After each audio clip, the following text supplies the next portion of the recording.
Olá, todo mundo de qualquer lugar deste ou de outro mundo do multiverso, muito prazer! Sejam todos muito bem-vindos, porque neste vídeo eu vou falar sobre o personagem mais descolado e engajado do Aranhaverso, Hobie Brown, o Spider-Punk. É isso aí. Ele aparece bem menos do que eu gostaria na sensacional animação através do Aranhaverso. E olha que essa produção é uma verdadeira obra de arte. E mesmo assim, esse personagem é tão carismático que rouba a cena em vários momentos. Mas quem é ele afinal? Como ele surgiu e por que ele se identifica com o movimento punk? Aliás, você sabe do que se trata este movimento? Já adianto aqui que ele tem a ver com comportamento, arte e política. Punk é atitude. Pois é, tem muita história e referência interessante aí. Então é por isso que para hoje é o que tem.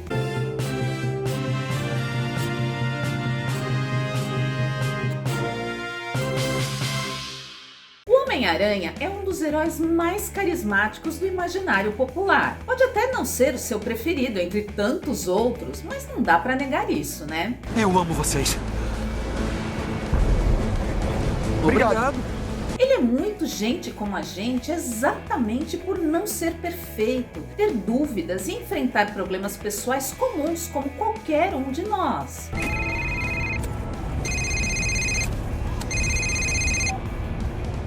Oi, te amei. Tá. Ovos. Mas quando todo mundo pensava que não tinha como melhorar o universo do nosso querido Miranha, amigão da vizinhança, o Cabeça de Teia surpreendeu mais uma vez. Sem querer me gabar, mas me gabando. Porque quando o filme Homem-Aranha Sem Volta Pra Casa foi lançado, cheio de emoção e fanservice, com a reunião de suas versões interpretadas no cinema por Tom Holland, Andrew Garfield e Tobey Maguire, juntos para combater um grupo de vilões icônicos, todo mundo ficou imaginando como a franquia iria se superar depois disso. Difícil, né? Deve dar pra fazer alguma coisa, não dá pra lançar o feitiço de novo. Mas não é que eles conseguiram? E conseguiram com folga, viu? Que legal! Valeu! A animação Homem-Aranha através do Aranhaverso é uma verdadeira obra de arte. Um deleite visual com roteiro envolvente e personagens pra lá de interessantes. Mas peraí, rola uma equipe de elite com todos os melhores aranhas? Só que neste universo, o Homem-Aranha é Miles Morales e não Peter Parker, um garoto negro de origem latina que tenta se dividir entre os estudos no ensino médio, as descobertas do amor e a responsabilidade de salvar o mundo. Nunca pensei que conseguiria fazer nada disso, mas consigo. Miles é o cara, sério. Eu simplesmente amo essa versão do Aranha. Zero defeitos, o moleque é fera. Eu te amo, Miles. Eu sei. No Aranhaverso, Miles é apenas uma das inúmeras versões do Homem-Aranha. Neste longa, são mostradas várias vindas de diferentes linhas temporais do multiverso. Um aranha mais incrível que o outro. Tem uns bem doidos, como um bug, um gato e um boneco de Lego. Uma viagem bem doida, mas maravilhosa. Mas no meio de tantos aranhas, um deles roubou a cena e me conquistou logo de cara. Hobie Brown, o Spider-Punk. O diferentão, o contra tudo e contra todos, o questionador. Odeio rótulos. Eu não sou herói porque quem se diz herói não passa de um autocrata narcisista automitificado. Tô fora. Tão único em meio a tantas versões que o personagem ganhou uma animação toda especial, só pra ele. Uma estrela, um destaque na multidão. Além do visual incrível, Hobie Brown representa os ideais de liberdade pregados pelo movimento punk. Puro deleite em tempos de tanta mesmice pasmaceira.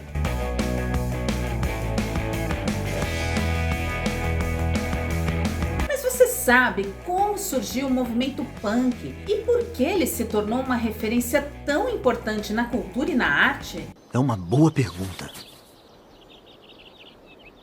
Já sei. Punk é atitude e eu vou te contar tudo sobre ele aqui. Mas antes fica aquele meu aviso camarada de que a partir de agora haverá muitos spoilers. Então, se você ainda não assistiu através do Aranhaverso, vai lá, assiste, porque vale a pena. E depois volta aqui que eu vou estar te esperando. Show! Enquanto isso, já deixa aquele seu like libertador neste vídeo e compartilhe com seus amigos que também amam o Miranha em qualquer versão.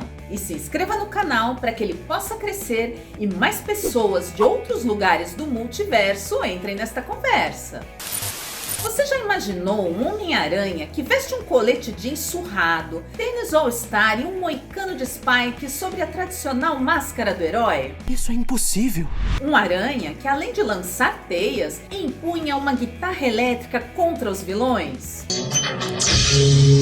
Pois é, esta versão existe e se chama Spider-Punk, que também atende por Aranha Punk. Mas sua verdadeira identidade não é Peter Parker, nem Miles Morales. Peraí. Você achou que eu ia revelar minha identidade secreta? Sonhou? Seu verdadeiro nome é Robert Brown, um jovem britânico de sotaque bem carregado. Hi, my name's Obi Brown. I was bitten by. That's enough. Pouco conhecido do grande público que segue as aventuras do Homem-Aranha no cinema, o Spider-Punk chegou às telonas na animação Homem-Aranha através do universo, segundo capítulo da trilogia iniciada com Homem-Aranha no Aranhaverso, de 2018, e que será encerrado com o terceiro longa, Homem-Aranha através do Aranhaverso, com lançamento previsto nos cinemas em 2024. O duro vai ser ter que esperar até lá, né? Peraí, o quê? O primeiro longa da série é tão incrível que levou o Oscar de melhor animação em 2019. Todo mérito. And the Oscar goes to... Mimi, you were right. Spider-Man Into the Spider-Verse. A produção se superou no segundo filme, uma homenagem linda à estética dos quadrinhos através do melhor uso da mais alta tecnologia em animação. E a expectativa é de que esse também concorra ao Oscar no próximo ano. Promete pra mim, Miles? Eu prometo. Imagina só então como será o terceiro e último. Aguardo ansiosamente. Até porque não vejo a hora de saber como Miles Morales vai conseguir salvar o pai dele. Você tem que escolher entre salvar uma pessoa e salvar o mundo todo. E como os outros aranhas vão se redimir da ideia bem estranha de que algumas pessoas inocentes devem morrer para salvar o multiverso. Não. Eu vou fazer do meu jeito. E só para situar toda essa história do Aranhaverso antes de falar do Bobby Brown e do movimento punk, lembro aqui que o personagem Miles Morales apareceu pela primeira vez nos quadrinhos na série Ultimate Fallout de agosto de 2011. Nessa história, Peter Parker morre e Morales assume os poderes do herói aos 13 anos, ao ser picado por uma aranha geneticamente modificada pelo Duende Verde. Mas o Aranhaverso só foi revelado nos quadrinhos da Marvel pela primeira vez na revista The Amazing Spider-Man de novembro de 2014, uma história escrita por Dan Slott e desenhada por Oliver Coipel. O Spider-Punk apareceu pela primeira vez na revista The Amazing Spider-Man de janeiro de 2015, também criado pelas mãos de Dan Slott e Oliver Coipel. Inicialmente ele seria chamado de Spider UK, ou Aranha Britânico, o que eu aqui acho bem genérico e sem graça. Mas devido ao seu visual marcante criado por Coipel, Slott acreditava que o nome Spider-Punk seria muito mais coerente. Ainda bem, decisão mais do que acertada. How are you even cooler under your mask? I was just cool the whole time. Ele é Robert Brown, também conhecido simplesmente por Hobie Brown, um jovem negro e pobre que foi picado por uma aranha radioativa contaminada pelo lixo tóxico de Norman Osborn durante um show de rock na Terra 138 do multiverso. Foi picado por uma... Não te interessa, tá ligado? Em seu mundo, Norman Osborn é um ditador cruel e ao se tornar o Spider-Punk, Brown luta para combater o tirano e libertar o povo, especialmente as classes mais baixas da opressão do sistema. Antagonizando fascistas, atuando em manifestações políticas. Nesta luta, ele conta com a ajuda de sua banda, chamada The Spider Army, composta por versões rebeldes de heróis já bem conhecidos do público, como Capitão Anarquia, Hulk, Real Heart, Kamala Khan e Demolidor. Rolê mais aleatório que esse, não sei dizer. Mais esquisito do que isso é impossível. Além dos os poderes já conhecidos do Homem-Aranha, como super força, agilidade e sentido aranha, Hobie conta ainda com o poder da bioeletricidade. Assim como Miles Morales, ele é capaz de gerar e manipular a energia, podendo descarregá-la através da palma de suas mãos e de sua guitarra.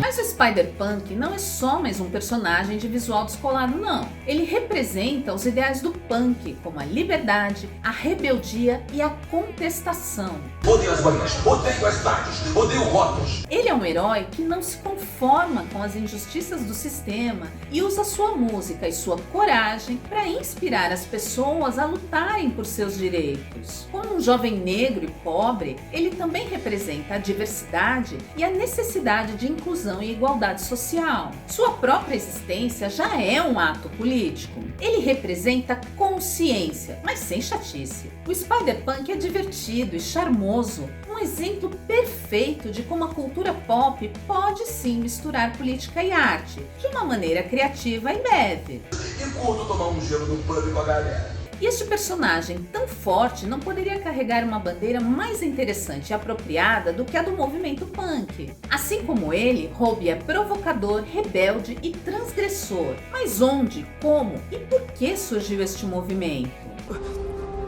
Eu não tenho nem palavras, O punk nasceu nos anos 70, em meio a uma grave crise econômica e social nos Estados Unidos e na Inglaterra. Tudo começou porque estes países apoiaram Israel na Guerra do Yom Kippur contra um grupo de países árabes liderado por Egito e Síria. Na tarde de 6 de outubro de 1973, Egito e Síria, apoiados pela Jordânia, atacaram Israel. Este apoio custou caro para a população norte-americana e britânica, porque a OPEP, que é a Organização dos Países Exportadores de Petróleo, reduziu a distribuição de petróleo para os países que apoiavam Israel neste conflito.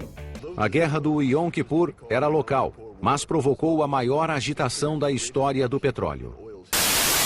Em 2 meses, o preço do petróleo subiu de $2,5 para $10 por barril. O preço subiu demais, elevando a inflação, reduzindo investimentos, gerando desemprego e reduzindo bastante o poder de compra dos trabalhadores. A situação era bem tensa e grave. For many Britons, these are hard times. For many ordinary people, it's now an uphill struggle to balance the family budget. Diante destes cenários, mais jovens se sentiam desiludidos, claro, sem perspectivas e revoltados com o sistema político e econômico que os oprimia e limitava. Não havia uma perspectiva de futuro. Além disso, eles sonhavam com um mundo diferente, onde houvesse mais liberdade, não aquele velho mundo que havia engolido os sonhos de seus pais.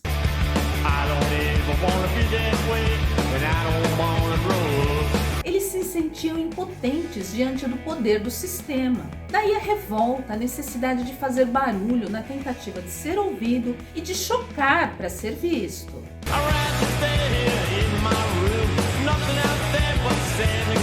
A tensão política gerou uma crise econômica que trouxe uma nova visão de mundo para os mais jovens, transformando o comportamento deles. Don't worry, you'll be proud of us. E essa mudança acabou refletindo nas manifestações culturais da época, especialmente na música e na moda.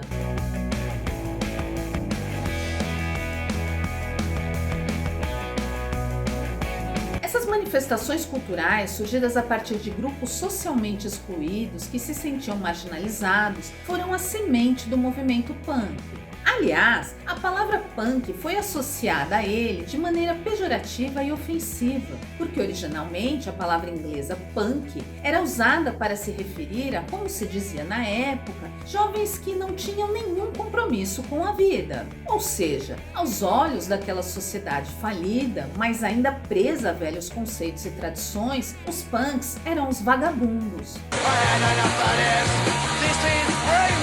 Por sua origem, o movimento punk tem uma forte relação com a política, representando uma crítica ao sistema capitalista, ao autoritarismo, ao consumismo, à alienação e à massificação de ideias. A gente é punk mesmo, punk de rua, operário, trabalhador, estamos aí para manifestar também contentamento com o governo, a repressão militar e todo o resto aí, de opressão em cima dos trabalhadores, principalmente da juventude. Assim, os punks defendiam os ideais anarquistas, então eram contrários a todo tipo de regra, governo ou hierarquia, seja política, econômica, social, cultural ou religiosa. I don't follow orders. Não à toa, o símbolo mais utilizado pelo movimento punk é este aqui, um A de anarquia, um símbolo que se tornou tão forte que até hoje é reconhecido como a representação de rebeldia e inconformismo.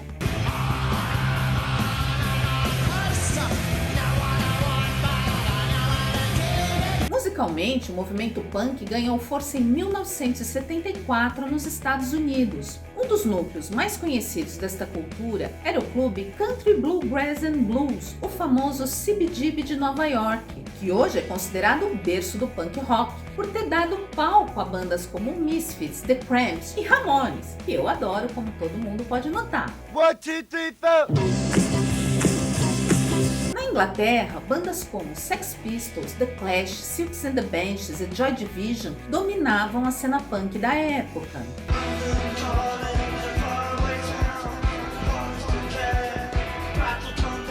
As músicas eram curtas, rápidas, mais gritadas do que cantadas, sem arranjos e tocadas com instrumentos baratos, sem a menor preocupação com o domínio de nenhum deles. As letras eram diretas, cheias de revolta, questionamentos e contestação. Os shows eram caóticos, a plateia dançava trombando uns nos outros. Afinal, quem aí nunca viu uma roda punk, né? Meu Deus! O visual das bandas e do público incluía jeans surrados, camisetas rasgadas com mensagens de protesto, coturnos ou tênis velhos, acessórios de couro com detalhes em taxas e spikes de metal. Correntes e alfinetes completavam o visual.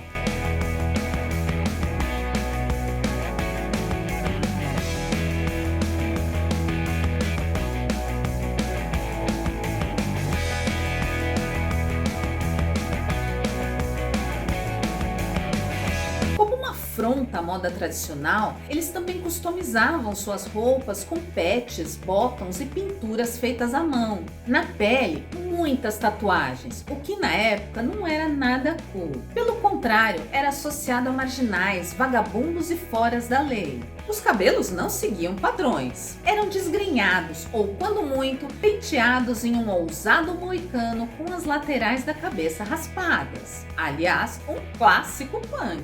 Muitos coloriam os cabelos em tons chamativos, o que também não era nada comum na época. A arte punk também era uma forma de subverter os padrões estéticos e culturais impostos pela sociedade dominante na época. Grafites nos muros, colagens com recortes de revistas e jornais e cartazes lambe-lambe eram ferramentas para a divulgação de suas ideias e ideais. E nessa missão de se fazerem vistos e ouvidos, não queriam e nem podiam contar com os meios de comunicação tradicionais, claro. Então eles criavam suas próprias mídias alternativas, o que era algo inovador naquela época, como fanzines e revistas artesanais que abordavam temas como música, política e comportamento. Nessas publicações, eles também divulgavam shows de suas bandas favoritas, festivais de arte e eventos políticos. E como comunicação é poder, o movimento punk cresceu muito em tamanho e influência até meados dos anos 80, provando que é possível fazer muito com poucos recursos, mas muita criatividade. A vida é dura, mas não é impossível. Mas olha só que ironia, né? Com o tempo, o visual e a ideologia punk acabaram sendo absorvidos pela cultura de massa, tão criticada por eles, sendo incorporados pela moda e pela indústria cultural como produto, algo à venda. Será que o destino do punk era durar pouco? O problema do punk foi que todas as bandas começaram a ficar iguais. Com a mesma jaqueta de couro, com o mesmo cabelo espetado. Se você quer andar de uniforme, é melhor entrar logo pro exército. Mas se engana quem acha que o punk está morto. Ele vive nos ideais daqueles que precisam lutar todos os dias pelo direito de ser quem é, de acreditar no que quiser e de escolher o seu próprio caminho. Coisas básicas, né? Punk is not dead. Também está na revolta contra a injustiça e a exclusão, mas principalmente no questionamento constante daquilo que é imposto, porque punk é atitude. Vida longa ao punk! E pra hoje é o que tem. Seja muito bem-vindo ao nosso canal, puxa uma cadeira e entra na conversa. Comenta aí se você assistiu ao Aranhaverso, quais suas expectativas para o próximo filme e se você, assim como eu, também colocou o Spider-Punk na galeria dos seus personagens favoritos. Ele é incrível, fala sério. E me conta se você já conhecia a história do movimento punk. Agora aproveita, curte este vídeo porque eu sei que você gostou, se inscreve no canal e compartilhe. E não se esquece de ativar o sininho aqui embaixo para receber as notificações e a gente poder se encontrar mais vezes por aqui. Meu nome é Ana Bernardinelli, eu tô indo, mas eu volto. Beijo, tchau!